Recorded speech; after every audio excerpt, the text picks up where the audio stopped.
Kasunod ng pagputok ng Bulkang Kanlaon ay agad tumugon ang GMA Kapuso Foundation sa mga naapektuhan.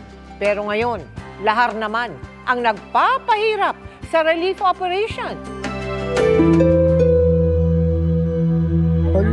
Lunes ng gabi, nang mabulabog ang mga residente na naninirahan malapit sa Bulkang Kanlaon dahil sa biglaang pagputok nito.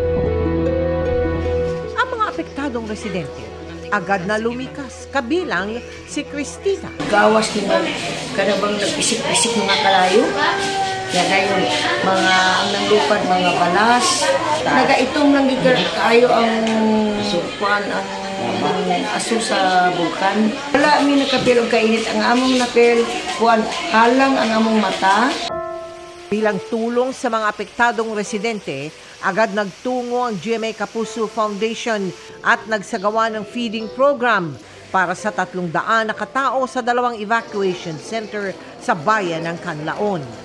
Ngayong araw, nag-repack tayo ng food packs katuwang ang 62nd Infantry Battalion ng Philippine Army para sa ating isasagawang distribution sa Barangay Masulog.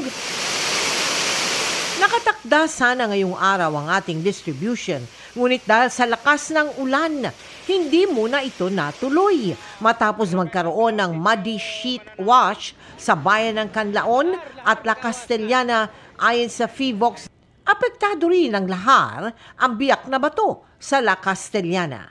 So for now, I am advising everyone to refrain from going there kaya it's not safe. Ni-advise natin ang Kapuso Foundation na antay lang po ng updates kasi kung kailan pwede po mamigay ng mga tulong. I will take this opportunity na magpasalamat po sa Kapuso Foundation dahil po sa pagbibigyan ng tulong dito sa residents namin.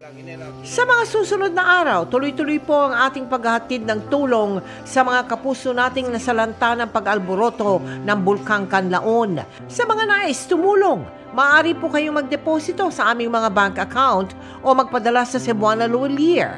Pwede ring online via GCash, Shopee, Lazada at Metrobank credit cards.